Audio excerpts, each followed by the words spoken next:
This is WWE superstar Drew McIntyre, and you're listening to the WWE Podcast.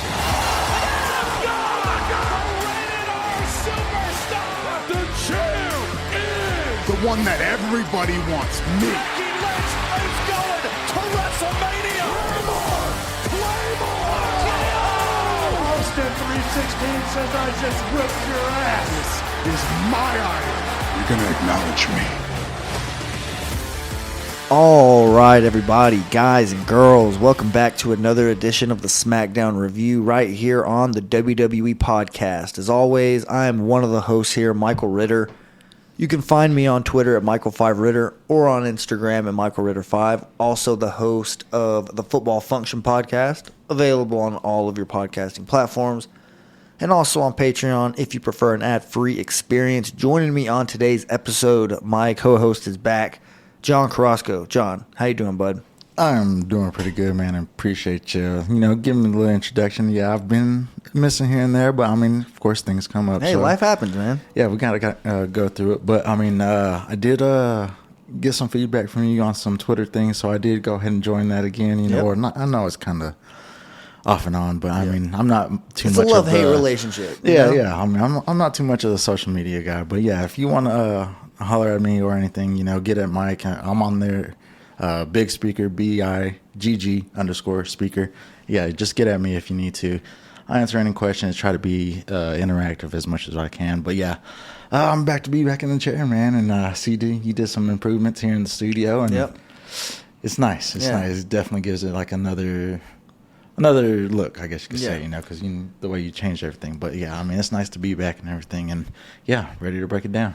Yeah, and just to kind of clarify, last week it's not like you were just flat out unavailable for the show. No, the finals, obviously, which is over. We don't have to talk about that. This is one time where I'm so glad I wasn't trying to. This is a wrestling show, so I'm so glad we're going to focus on that. But basically, there was, I think it might have been Game 3. I'm not really sure which one it was. Yeah, it was definitely one after the Celtics lost. But either way, you were down to record. The only reason why we didn't was because that game ended super late, and obviously you have kids and all that stuff, and it's just not as easy as just snapping your fingers and coming all the way over here to record a podcast. So was a no thing. Obviously had a top 5 to kind of fill in a little bit, and I think that the listeners enjoyed that. It did spark a little bit of a discussion. I did notice that, whether it was in the Discord or on Twitter. I just noticed the phrasing, dethrone Roman Reigns, was kind of, thrown around a little bit after that episode. So we're going to have another top 5 here at the very end of this SmackDown review, talking about tag teams that were split up way too early. As you guys know, that's something that happens way too often here in WWE. So we're going to kind of highlight some of the teams that that's happened to over the last couple of years. But obviously that's at the end of the episode. The beginning of the episode, going to be covering SmackDown, the SmackDown that aired on June 17th, 2022 from Minneapolis, Minnesota. And that does actually factor in at some point, just giving, some of the people that are from Minneapolis, Minnesota. Some people might actually make an appearance here on the show. But, speaking of people making an appearance on the show, there was one in particular that was leaked today, early this morning. Vince McMahon, the chairman, or at least should I say the ex-chairman, CEO, whatever it is, because he actually stepped down, or the former is what I should say. Now the Stephanie McMahon is in that chair. It's a whole discussion for another day, but we can get into it since we haven't really talked about it here on the show. But anyways, he was, he's the one who opened the show.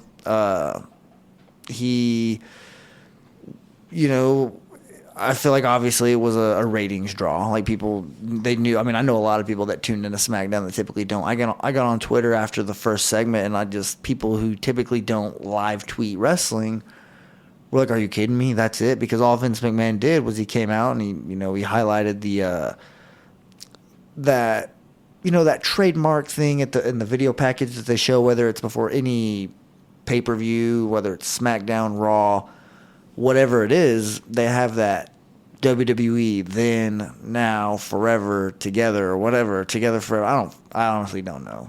To be honest, that's something that if I have a chance to fast forward that, I'm most likely going to.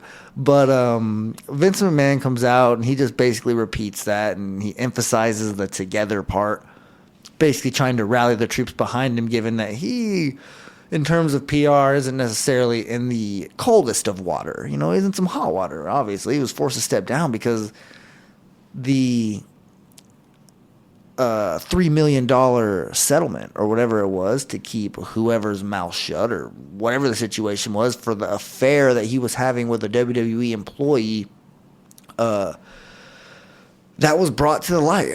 And it obviously made Vince McMahon look like an absolute jagoff. And that's something that, a lot of WWE fans have already kind of had that opinion on him even before this.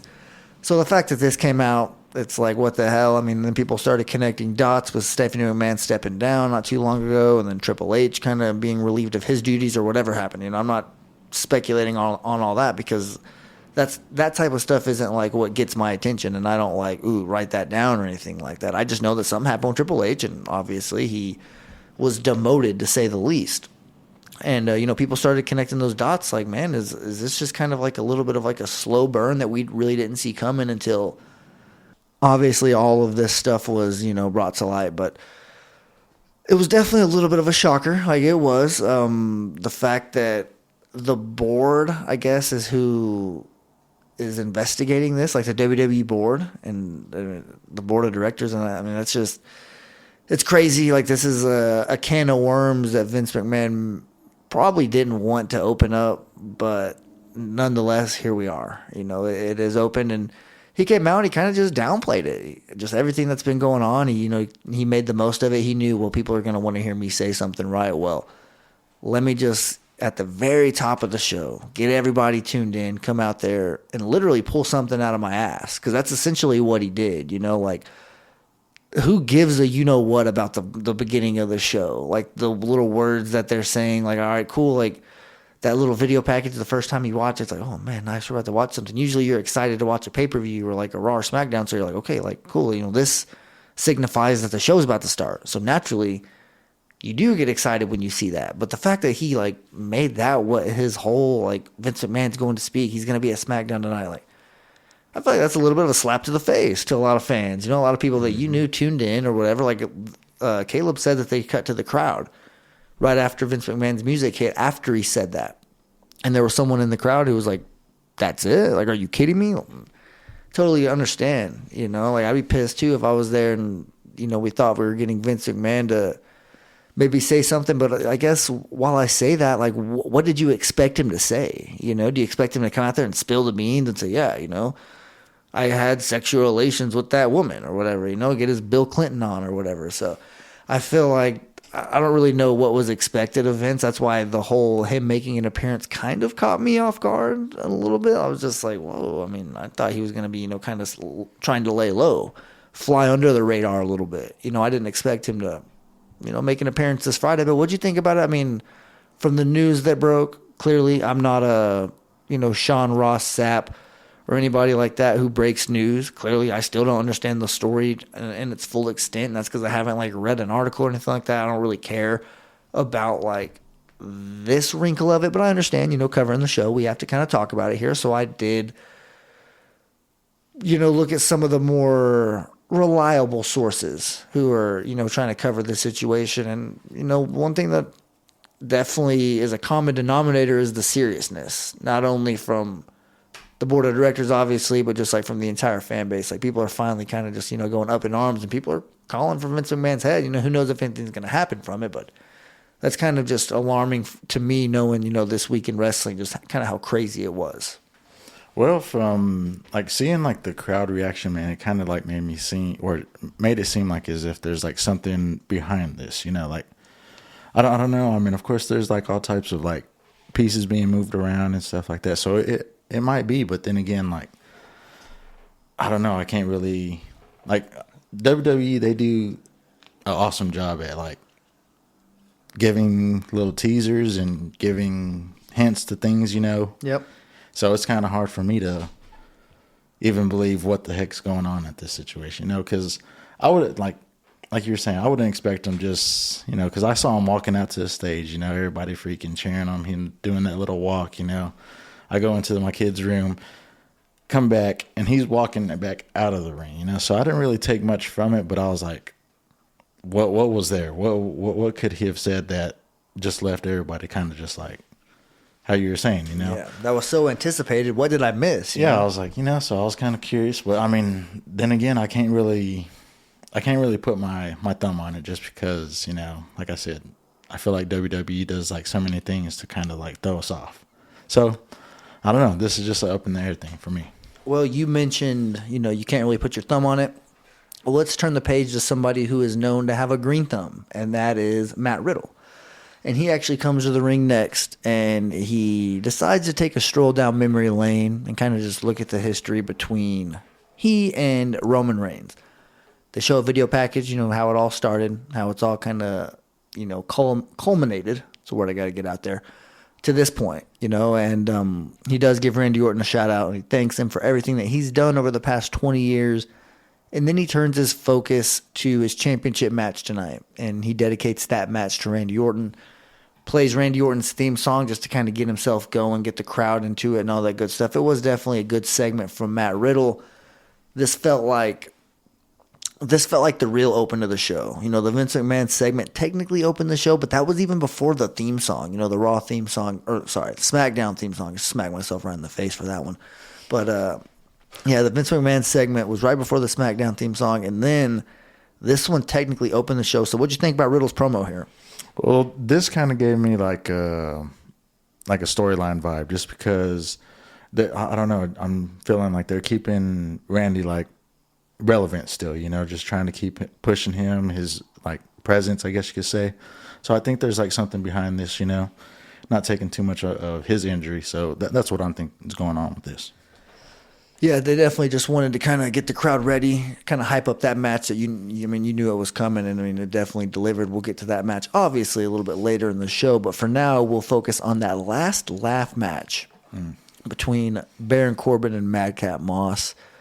Madcap does have a hometown advantage. He's one of the wrestlers from Minneapolis, Minnesota, so you knew the crowd popped once he came out. That typically means they're a hometown guy, and that was definitely the case tonight, but Madcap does win with 2 punchlines. There was like a near count-out situation here, but he climbs back in the ring. The match really wasn't the most important thing from this segment, in my personal opinion.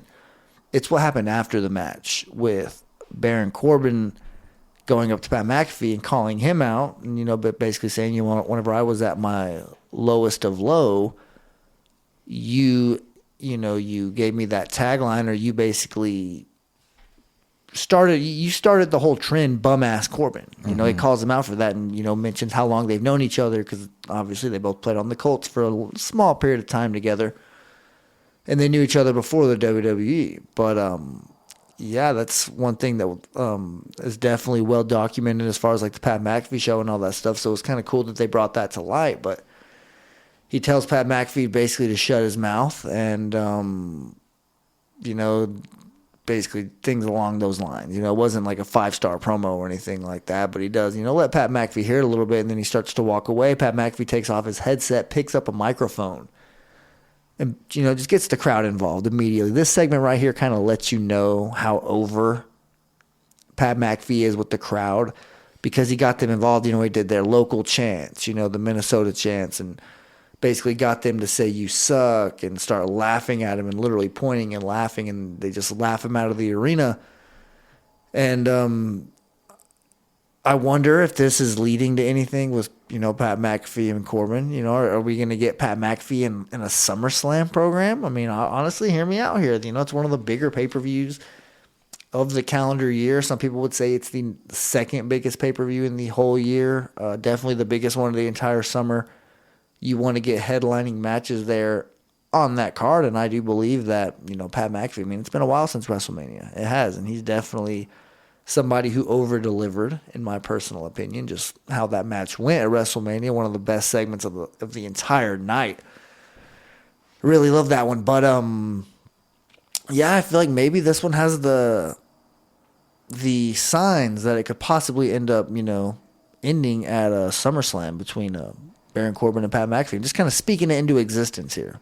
Yeah, that'd be awesome right there. I even wrote that down in my notes, so I'm all for that.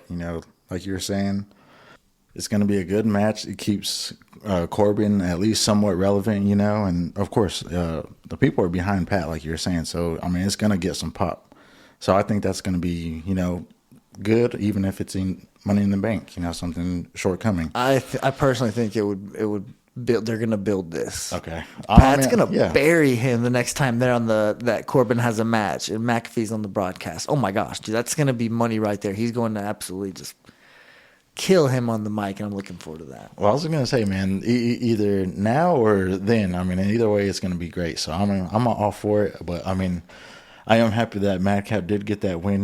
He's good 3-0 over Corbin. So, definitely got the big win over that. Good sweep, I guess you could say.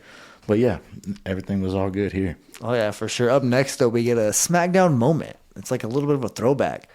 Kind of just paying homage to, some moments that have happened, some big moments over the course of the history of SmackDown. And they go back to July 4th, 2002, whenever Edge and Hulk Hogan won the WWE Tag Team Championships.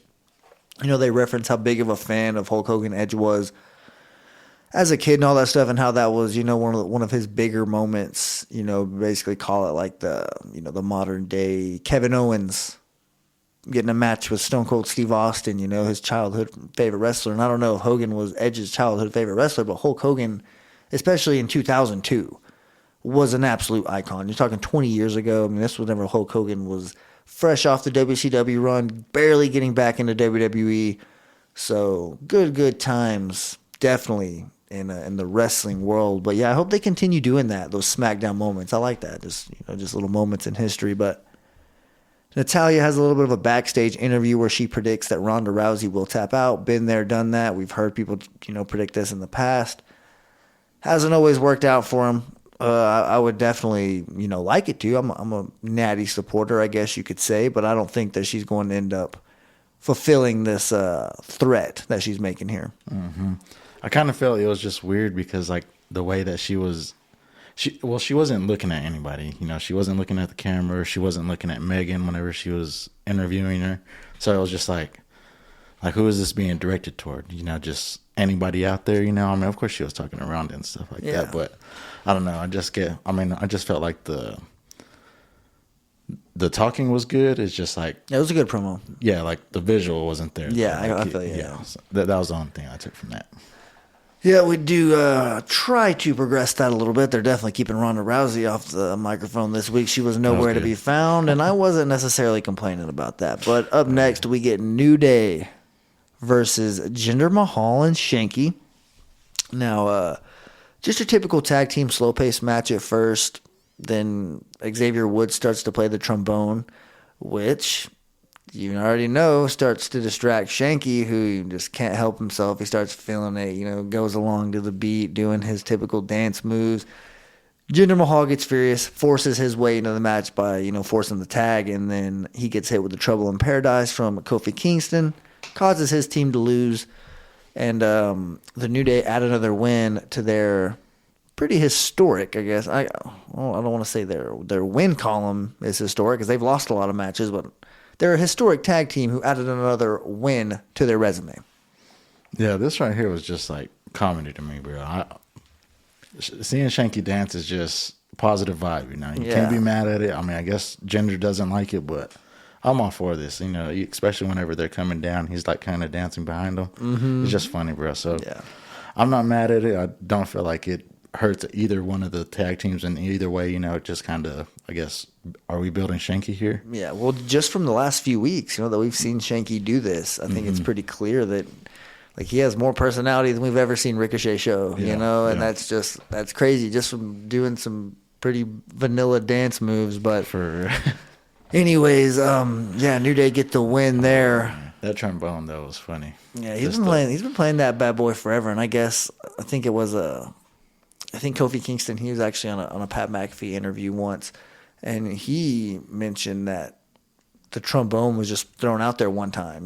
Xavier Woods had it, and he's known that he could play it, so they took it out there once, and Vince McMahon fell in love, probably like 6 years ago. I don't know exactly how long it was, but it works. Long enough for us, I mean, everybody who's listening to this podcast can tell you, I mean, they've had this trombone there for a very long time. It's been different colors.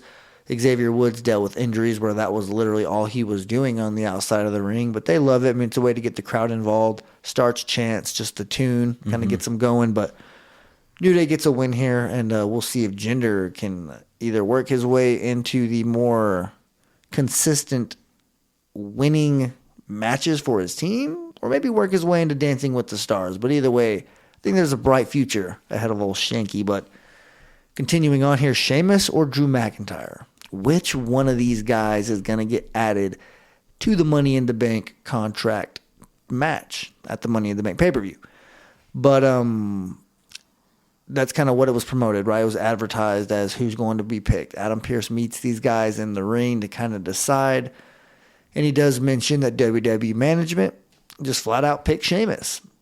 And Sheamus starts to celebrate. He hugs Adam Pearce. You know, he's ready to pop champagne. He's showboating and, you know, kind of boasting to Drew McIntyre. And Drew just throws his mic down, clotheslines him out of the ring. Adam Pearce quickly goes over there to stop him and says, Drew, the next sentence out of my mouth was that you're in it too. I mean, I feel like that was, I mean, for a segment that probably shouldn't have been and wasn't supposed to be funny, it did make me giggle there. I mean, it was just well done by everybody, especially Adam Pearce, and I'll definitely give credit where it's due there. He definitely played his part.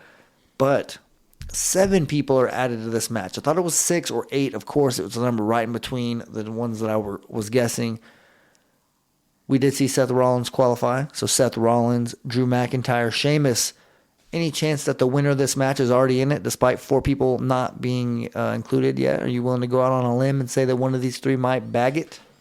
I don't know, dude, because we got to build for Drew McIntyre already, so that's kind of weird.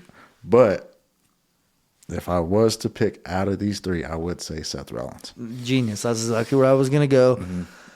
It makes sense, especially how the show ends. Just, you know, talk about taking a trip down memory lane. Seth Rollins and that Money in the Bank contract, but we'll get to that a little bit later. Yeah, not yet. Anyways, speaking of that Money in the Bank contract match, the ladder match that's going to be happening, we get a qualifying match for the women's side. Raquel Rodriguez versus Shayna Baszler with Lacey Evans on commentary, and I will say just the tone that Lacey Evans was having, you know, kind of just going back and forth with Pat McAfee. You can tell she's real focused there, kind of just looking in, not really breaking her eye contact, focused on the match, talking about how she studies up. Every morning she wakes up and she works hard. And she she focuses on winning. And, you know, that's just her strategy. That's her winning formula. And I couldn't get it out of my mind when I was watching this that she just, like, the way she was talking just reminded me of, like, a NASCAR driver. I don't know why, just that confident, she just sitting there, kind of had that, you know, that country accent going on. You know, it's just one thing Ricky that Bobby's wife. Huh? Definitely. Ricky Bobby's actually, you know, exactly who came to mind, so I'm glad you said that. But yeah, we get Lacey Evans there on commentary. But this match is pretty much what you would expect. Physical as hell. Both of these women, they just scream contender. That's why they both belong in this ladder match. But unfortunately, only one of them was going to be able to win and secure their spot out of the, I guess, maybe like 4 that are left. Because I think Rhea Ripley, she qualified already. So did she qualify? I'm not 100% sure because she might just be the flat out number 1 contender because she won that match whenever Judgment Day was barely breaking up. But I'm not the person to talk about Monday Night Raw. So definitely, you know, don't want to completely overstep there. I do know Liv Morgan qualified and possibly some other people. So that's on me. You should know this, the women that qualified. But if you don't, it's all right. You, the listener, should know this for sure. But, yeah, we get a match here, qualifier. Shayna Baszler starts to target Raquel Rodriguez's leg. You know, she kicks it a lot of times looked like she kicked her in her butt area, definitely, for sure, a couple times. Looked like some of those kicks hurt. I mean, you know, keep in mind, Shayna Baszler is definitely somebody who knows how to throw those legs around and make them hurt. Like we mentioned, she was targeting her legs. But Raquel shall prevail, and she wins with a Tejana Bomb and qualifies herself in that Money in the Bank match. So now her, Lacey Evans, and Liv Morgan for sure are in that match. Same question. I want to say Alexa Bliss is also because Alexa they Bliss? won the tag team. All right, that makes sense. That would make sense. Like I said, I mean, I didn't watch Raw this week, so that's why I said I'm not the person to comment on it.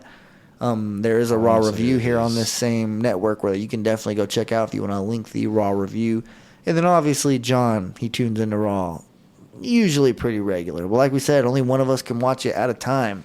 And it just so happens to be his turn right now. So we're rolling with that. But like we said, Raquel qualifies, so we get that. A nice little win there. Up next, Max Dupree. He has it out for Adam Pearce, getting in his face again. I'm not really sure what the deal is, why they continue to push this back. They said last week that he was going to reveal his first model. Didn't happen. They said this week it was going to happen. Didn't. He said that they are, let me get this right, titillating the juices of their guilty pleasure. That's what Adam Pearce is doing by, I guess, I'm trying to think of the word. It's on the tip of my tongue. He is preventing the WWE Universe from, getting access to the male models here, the maximum male models. Some people were speculating. I'm not sure if it was you that showed me that earlier, that maybe it was going to be Vince because they were saying that he, was going to make an appearance. Mm-hmm. Clearly, that wasn't the case there, but I just wanted to kind of mention that Max Dupree, he made another appearance, but did not reveal who that first model is. Yeah, that wasn't good right there. I feel like this is just becoming like a waste of time, Like, I thought the Lacey Evans thing was kind of getting out of hand, and now like this, like being pushed on the next week or the following week to figure out who this one person is. I think, just starting to get a little dragged too much, and I think Adam Pearce needs to go ahead and handle that situation right there. I think Adam Pearce, he might as well just say, you know what, where do I apply? I mean, he already said that he doesn't, meet the requirements. They already established that a long time ago, so that's kind of funny. But somebody sign up. Yeah, somebody needs to, because clearly they don't have people lining up for that. But let's go ahead and move on here. Ludwig Kaiser. He explains the prestige and the lineage of the Intercontinental Championship and how it belongs on somebody like Gunther. And he says that it will never be held by an American again. Mm-hmm. Even Pat McAfee's like, ouch. He's like, dang, we'll see if that's an accurate statement. This title likes to bounce around a little bit. But he did have some valid points there where it was introduced, in South America. It's been, in Mexico, Canada, all over the place. It's definitely been defended on multiple different, I guess, continents if it's the Intercontinental Championship. So, definitely means a lot. And the one thing I agree with, though, from this promo that Ludwig cuts, he says that Gunther's win was inevitable. And that's literally a word that I use whenever I was talking about it. And I just felt like him winning this championship was definitely inevitable and it was going to happen. And sure enough, here we are. And I think that this was kind of like last week they won it. This week they had enough matches where they didn't need Gunther to really do anything in the ring, but hopefully this isn't a trend, right? It's like every time somebody gets that championship, we see them just, slowly stop wrestling in the ring on a weekly basis, and I just don't understand that formula, who's deciding that, what the hell the deal is, but either way, I'm not going to make a big deal out of it this week. It's clearly not a big deal or something that we need to even stress about, but definitely something that raises your eyebrow, to say the least, whenever you're like, all right, I mean, we don't want to, it's not like we're trying to, see you defend the title every single week, but let's get, say who's next, and I'll just say, hey, the title isn't ever going anywhere, say, who the hell wants a piece of this, right. I don't think anybody does, though, that's the thing, because he is definitely a buzzsaw, to say the least. But let's see here, continuing on, we are now to the main event. Roman Reigns versus Riddle for the WWE Undisputed Universal Championship. If Matt Riddle loses, he cannot challenge Roman Reigns again. Did you see that graphic where it was added there? No. That if Matt Riddle loses, he cannot challenge Roman Reigns again? Yeah, I did see that at the bottom of the... Yeah. Yep. Yeah, that I saw that added there. I was like, all right, it's definitely a little bit of a twist, to say the least. But Matt Riddle channels his inner Randy Orton, which is something he's been doing a lot lately.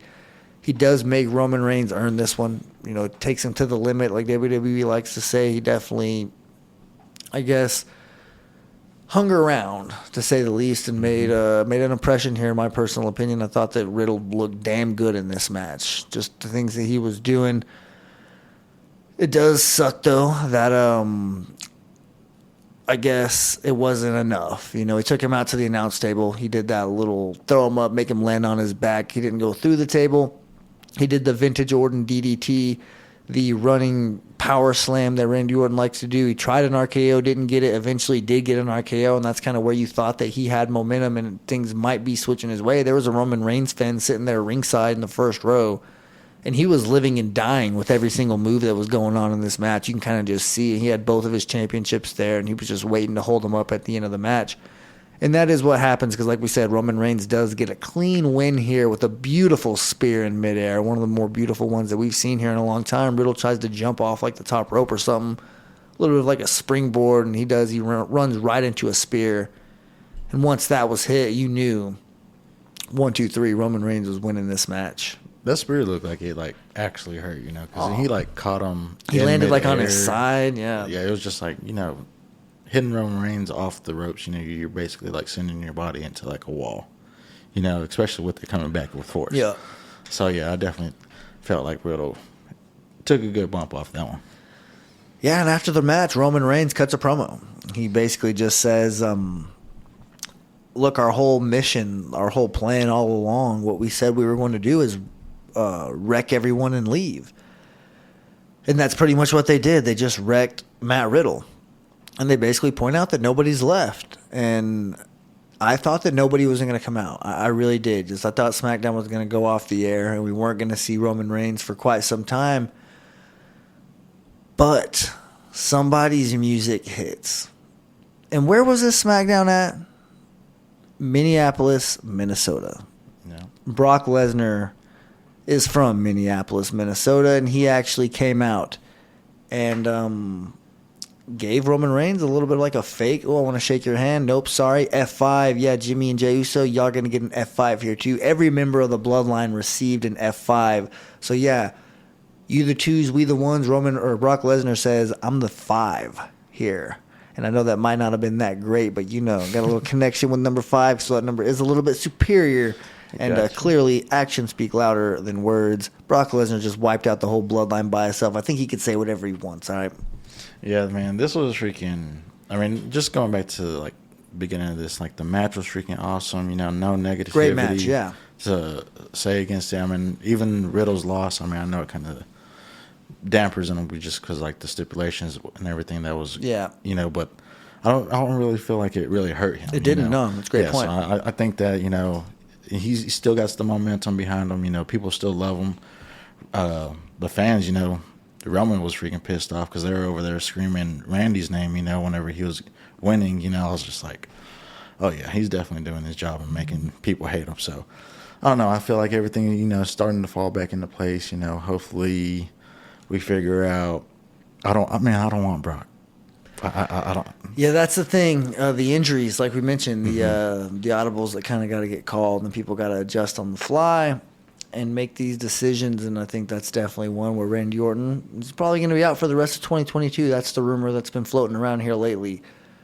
If that's the case, then Roman Reigns does not have an opponent for SummerSlam, if I'm not mistaken. So it looks like this is going to be the summer of Roman and Brock again, and you don't seem too excited about that. I definitely am not. Whenever his music dropped, man, my heart dropped. I was like, this again, I'm not saying in a bad way. I'm just like, because this is an actual person that can, believable. Yeah, it's like having to play the Golden State Warriors. Yeah, you don't want to have to do that. Yeah. Well. Didn't want to go there, but it's still fresh. I don't want to rip that Band-Aid off too early. It's all right. But, I just can't. I don't know. I just don't want to be involved with this little whatever they got going on right now. I wanted Roman kind of, he said he wrecked them all. I want to, let's repeat this. Let's beat everybody again. Let's see something else. Starting from the top with Brock Lesnar, huh? Well, we'll save him for last again, because gosh dang, he's just too much of a person. Every time he comes out, Pat McAfee, he's like over there. This is alpha male. He's actually meaning that. I think that he's a. I don't even know what to call that guy. He's like a freaking robot or something. But yeah, I don't know, man. I just don't want it to go in that direction again. I totally understand. I mean, we've had it for a good chunk of this calendar year already of 2022, you know, and you're already going to tell us you're going to give it to us again for the next couple of months, and neither guy is on TV on a weekly basis, so it's likely going to be nothing but, like, one person shows up every other week to cut a promo on the other guy. I mean, I don't really know. It's not something that I want to rehash into, you know, but, I mean, nonetheless, it looks like we're going to. I don't feel like they just brought this out there to give us a little – midsummer gift. I think that this is definitely leading to a rematch between Brock Lesnar and Roman Reigns, and who knows, they might, it'd be funny if they said, we're going to make this match for the WWE Championship, just the WWE Championship, and Brock Lesnar wins, gets his belt back, and they're back to just having their own belts. That would suck, you know what I mean? But it would be hilarious if they really took that route. Like, I'm trying to think of, like another scenario in my head, man. Maybe tag team, start from the bottom, work his way back up to a top dog. Well, I don't know, man. I just don't like that he's just being thrown back right there. Like, we were gone and past all this stuff, right? I'm just kind of like, I don't want to cycle again, Yeah. That's how I feel. Yep, we don't need leftovers. There's plenty of food out there. There's plenty of good meals that we haven't gotten a chance to eat yet. We just need to try to venture out a little bit. And I feel like going back and putting the same old orders in at Uber Eats isn't going to get the job done. Although sometimes those old meals hit. But go ahead, yeah. I was gonna say one thing that could possibly get me entertained with this Brock thing is if they actually just moved him over to the IC. Let him and Gunther go at it, huh? That would be different right there, Like, I would want to actually see that right there. Yeah, I would want to see that. Like, the Ronin stuff, no. Don't want to see it no more. But if they did just moved him around a little bit, yeah, this is just an introduction back, because who else is going to beat Gunther? Yep. So yep. I mean, I don't know, man. Honestly, I don't feel like anybody. Just thoughts. I don't feel like anybody has a great chance right now, as it sits, to beat Gunther, especially the guys that are going to be lining up to do it. Okay, so on this, or before we start breaking everything down, closing and wrapping up, on next week, these next 3 matches, who do you got? Shotzi versus Aaliyah? I got Shotzi. Okay. We got Shinsuke versus Sami Zayn. Shinsuke Nakamura. And then we got Gunther and Ricochet. They're going at it next week? Yep. Gunther is going to win, and it will be more decisive.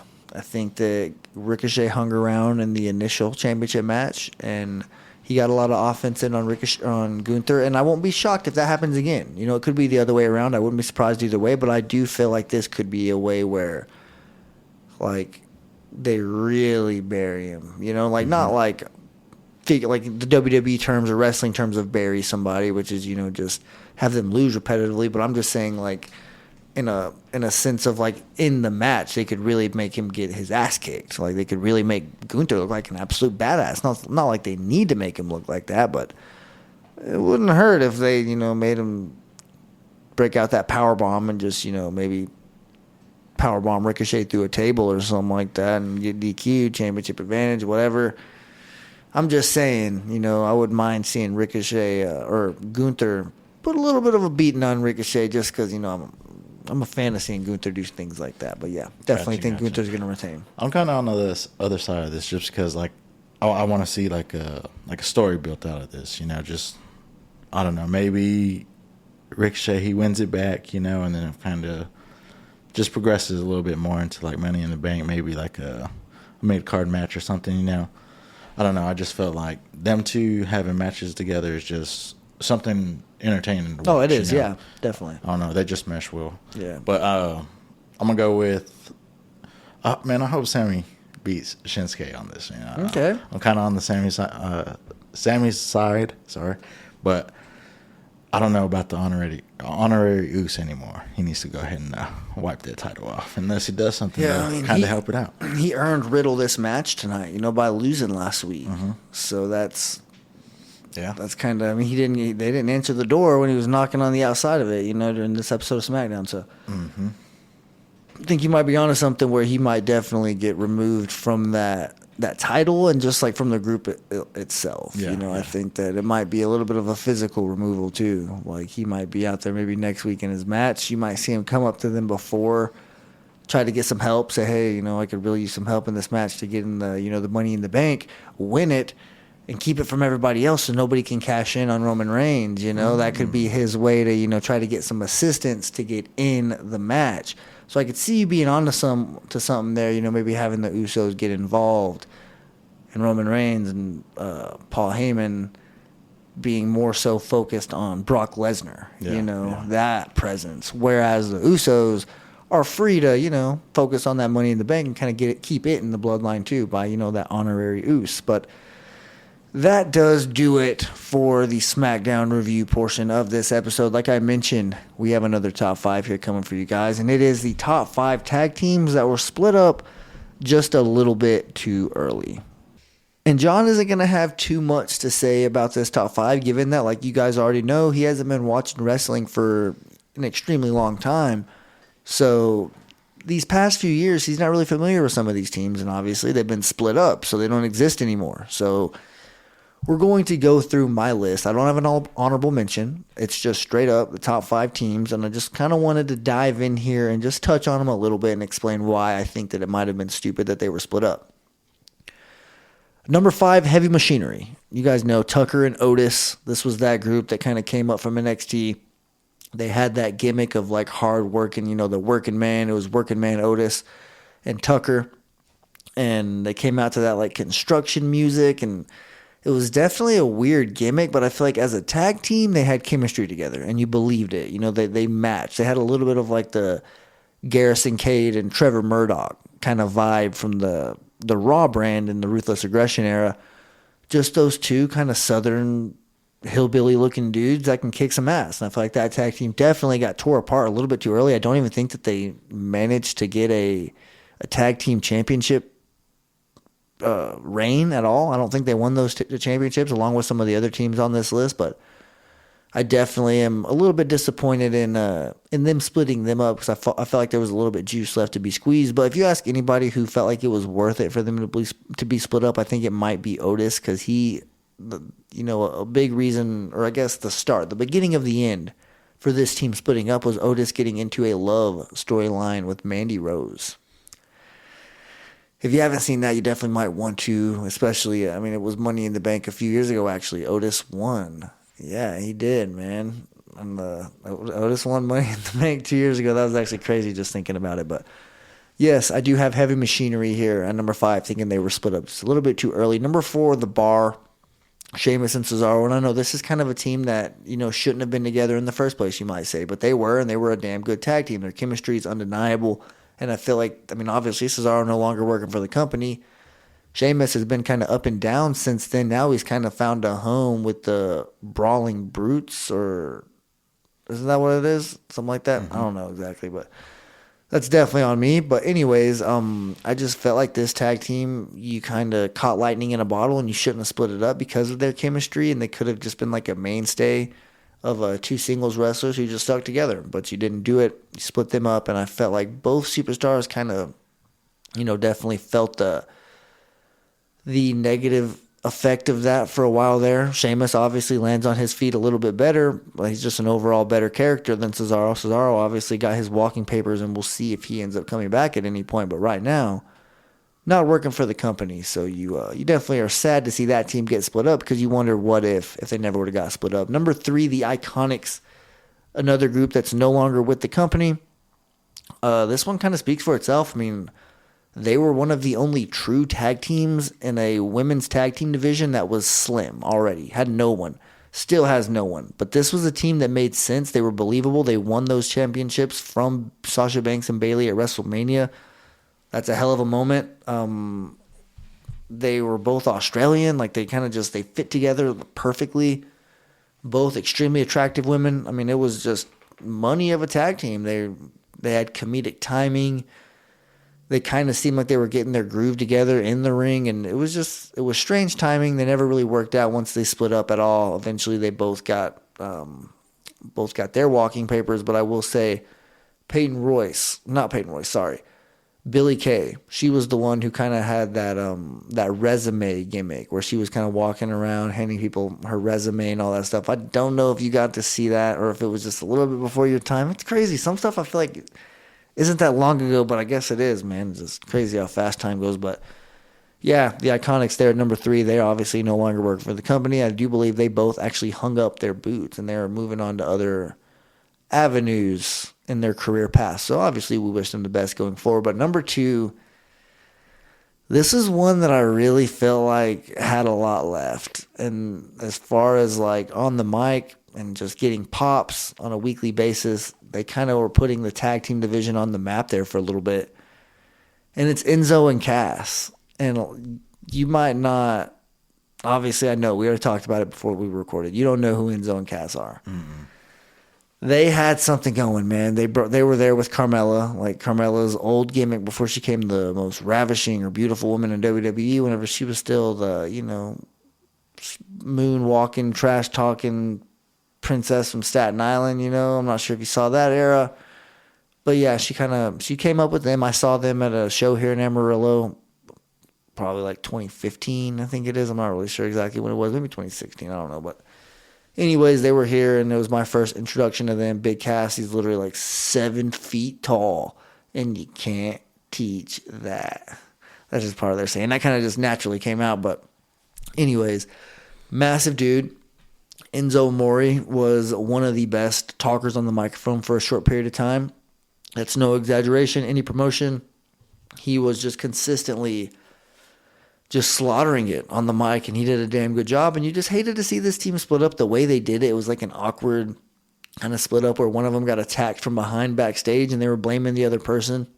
And then eventually he finally fessed up and said, yeah, it was me or something like that. And it was just weird. They did have legit problems backstage. Like, that's why they split up, is because they legitimately didn't get along anymore. Eventually, they both got released from the company. Big Cass dealt with, like, mental health issues. And Enzo is just, he has a rap career. He dealt with, like, a sexual assault allegation. He did end up beating that, if I'm not mistaken. I'm not 100% sure, so I don't even really want to get into that because that's very serious. But I do know that there was some allegations, at the very least, from a woman in Phoenix. He has a rap about it. But that is the number 2 team. I was definitely kind of sad whenever they broke up. But anyways, number 1, man, this team I felt like had Dudley Boys, Hardy Boys, Guerrero Brothers, like literally that type of potential as a tag team. And this is American Alpha.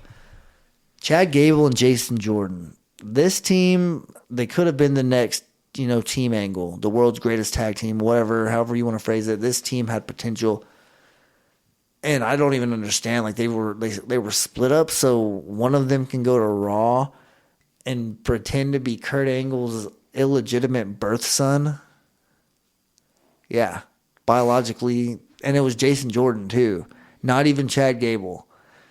Dude, I feel sorry for you that you didn't get to watch that, because man, that was a moment. Just, people's minds were blown. Looking back now, I really wasn't too like pissed off about that team splitting up, or at the moment I wasn't extremely pissed off, but now I'm like, dude, what the hell were y'all thinking? Like, Chad Gable ended up cutting his hair, and because he used to have long hair, that's what's crazy. He cut his hair and completely changed his look. He ended up being called Shorty G for a while there, and definitely, Jason Jordan, I don't even know if he still works for the company. He ended up dealing with injuries and all that stuff, but he had potential, man. Just, he was throwing people around. Like, it's actually kind of insane that his career is already over. And it looked like he was for sure had a rocket strapped to his back, and he was on his way to the top. But yeah, American Alpha is on the top of this list at the number 1 spot. Just, I feel like out of all the tag teams that were split up over the past few years, they are definitely the ones that had the most potential.